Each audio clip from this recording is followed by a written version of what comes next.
This is my 65th video on my work with OO gauge. See part 1 of this series for my reasons for getting into OO gauge when I already had a lot invested in working in N gauge and I didn't really have space available for a large, fully operational OO gauge layout. Also see my lengthy series on my N gauge railway modelling for smaller and more complex scenery and smaller scale trains running. This part doesn't deal with a layout at all. In fact, it's hardly really a proper video. I just wanted to show in overview the stuff that I brought back from the Kitchener train show this past Sunday. If there's anything that I deal with here that you'd particularly like to see in detail in its own video, let me know in the comments and I'll try to get to it more quickly. Outside of that, some of these things may get on one of the layouts quite soon, and for others it may take a while longer. Now, I didn't really buy all of this stuff at Sunday's train show. I did bring it all back from Sunday's train show, but the majority of it is stuff I had bought before from British model trains in Cambridge, Ontario over the course of the preceding couple of months, and I just hadn't gotten around to driving up to Cambridge to pick it up. So since Nigel of British Model Trains was going to be exhibiting at the Kitchener show, I killed 2 birds with 1 stone by picking up all of my purchases from Nigel whilst attending the show. This was the first in-person train show for a long time in my neck of the woods, southwest Ontario, Canada. And even with the easing of pandemic restrictions, it was still a bit of a trial for me, as masks were required and I can't wear my spectacles with a mask as they promptly steam up.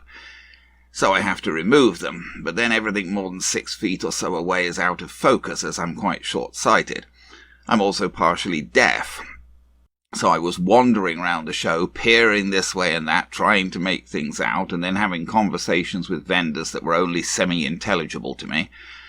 I really wished I could make things out better, and I might well have discovered interesting things if it hadn't been for these limitations.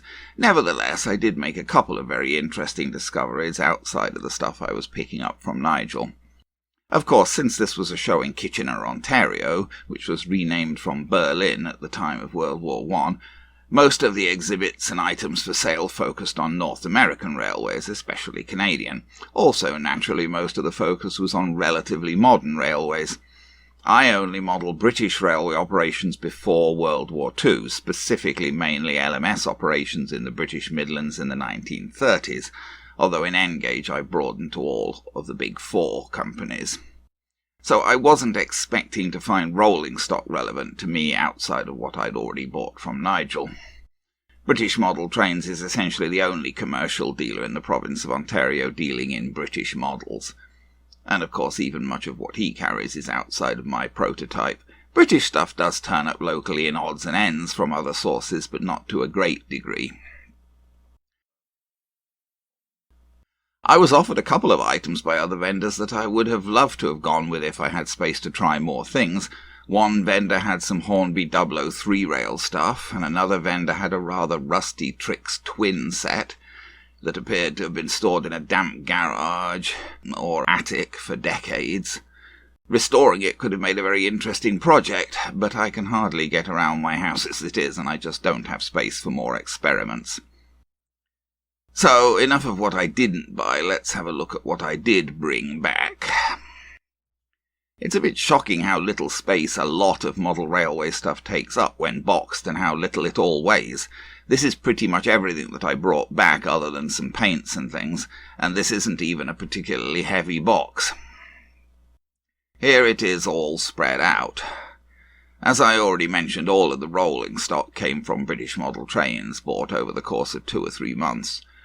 The main items, apart from that, were a bunch of old Airfix Kits and several issues of the British Railway magazine. There were also a few spares, which I'm not really covering here, couplings and buffers, and the axle set for my Dapol Royal Scot, which I already covered in my previous video. I did buy a couple of locomotives appropriate to my pre-war LMS prototype from British Model Trains. There were also several coaches and a lot of wagons, as Nigel brought lots of wagons into stock recently, and I picked up quite a few that fitted my prototype. Some were unboxed, so Nigel wrapped them in bubble wrap. I'll get those unwrapped in a bit. The majority of stuff, however, was boxed. I have very mixed feelings myself about keeping track of boxes. There were a couple of road vehicles as well, seen at the back here. Here are more boxed wagons, and as mentioned, several old Airfix kits. And more boxed wagons and the issues of Railway magazine. I bought these two Lms Blue Coronation Scot coaches from British Model Trains. I have a Hornby Coronation Scot set with the streamlined Coronation locomotive and 3 coaches, all in the special lined blue livery. So with these 2 extra coaches I can now make up a Coronation Scot train with 5 coaches. I wasn't too sure about this crane. I'm certainly not into Thomas the Tank Engine as such, but I'm very much into cranes, and for $40 I thought that it was worth a go. The loco is a Hornby 4F in LMS lined black livery. I do already have a couple of 4Fs, but they were major workhorses of the LMS, and this one will make a nice addition, and at a reasonable price, as it was available locally. The engine at bottom here is a mainline rebuilt Royal Scot in British Railways livery, an anomaly for me, as rebuilt Scots are outside my period. Rebuilding didn't start until the 1940s, and I certainly don't do British Railways modelling. Although this is a complete running loco, I actually only bought it for spares from the chassis, as I have several mainline LMS 460s and they're notoriously rather unreliable, and buying this whole running loco from Nigel was cheaper for me than buying a single small spare part from Peter's Spares, because of the shipping from the UK to Canada. Above you can see the unboxed wagons now unwrapped. The LMS wagon at centre left has no couplings, but for $10 I thought it was worthwhile getting as a project. After all, I pay more than that for kits, and those often don't include couplings. In fact, this is actually kit built, I think.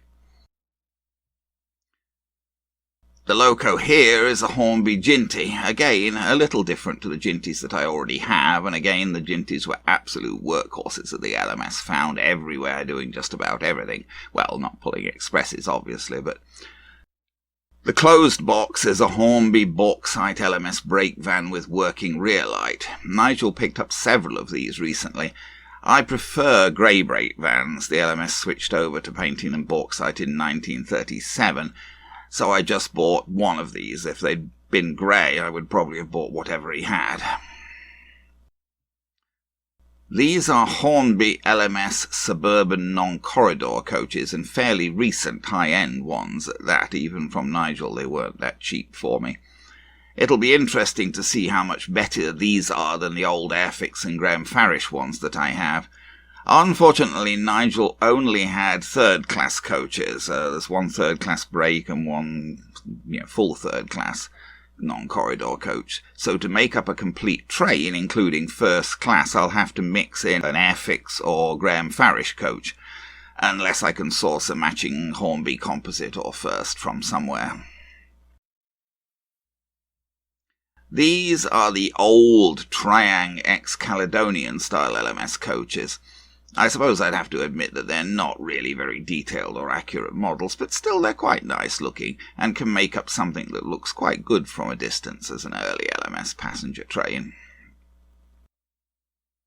More boxed wagons, including a grey brake van and some appropriate tank wagons. And more boxed wagons. As I say, Nigel picked up a lot of stock recently. More tank wagons and an LMS fruit van. My granddad used to drive fruit trains from Gloucestershire, apparently in the intermediate days of his career as a driver with the LMS. Here are the 4 road vehicles I brought back. 3 of them are specifically LMS mechanical horses, one of which came from another local vendor I discovered who handles British road vehicles. Here's another LMS creosote tanker which gets its own picture just because it got missed out of the other close-ups. I came across a vendor who had a whole bunch of these old Airfix kits that he was selling for very reasonable prices. He quoted me $8 each or 3 for $20. I picked out 7 kits and he gave them to me for $40. These kits are still made and sold by Dapol, but the old Airfix versions are actually better if you can find them, as they were made when the moulds were new, and so the parts are generally quite crisp, whereas the Dapol versions are made from old, tired moulds and tend to have lots of flash and other casting problems. I didn't exactly need these. A couple of them are things I've already built, but I enjoy working with these kits, and there may well be a place on the layouts for some of this stuff, so it seemed worth it at the price. There's a nostalgia factor too. I remember getting my first ever Airfix kit for my 8th birthday, and I spent many hours building Airfix kits in my youth after that. Now, these magazines were a find of particular interest to me. They are all issues of The Railway magazine from different months in 1928. The vendor had only 5 of these, priced at $5 each, and I bought them all. I did ask if they had more, but sadly they didn't. These are something actually quite exciting to me. These magazines were actually printed and distributed in 1928, when my granddad was still driving for the LMS. In fact, he'd been driving for the LMS for 5 years, since amalgamation in 1923. He was with the Midland before that, and he had nearly another 10 years to go before his retirement. These magazines feature detailed articles about various aspects of railway operations with monochrome photographic illustrations. And they're a direct source from the horse's mouth, as it were. Anything I see in these magazines I know absolutely is from 1928. Well, or earlier, of course. So often trying to research things through the internet, it's hard to pin down exactly when a particular practice was in effect. So I'm really happy to have this small direct window into the past. The Railway magazine could perhaps be considered the premier British railway periodical. It commenced publication in 1897 and it's still published today. It's perhaps worth noting that it wasn't a cheap magazine at £1 an issue in 1928. That's comparable in value to several pounds today. I look forward to reviewing the articles in these magazines and perhaps using some of them as a basis for making up trains on my layouts. I also picked up some materials. A gentleman was kind enough to sell me this whole box of old polyscale paints for $10. They've separated out, but in my experience the polyscale acrylics will generally come back okay with some brisk mixing. This is not true of all paints, of course. There are also some weathering powders at the right that I picked up for $3 from another vendor, and a tube of milliput, always useful stuff. So that's about it. Doubtless much of this stuff will eventually appear in future videos, all being well, and as I say, let me know if you have particular requests.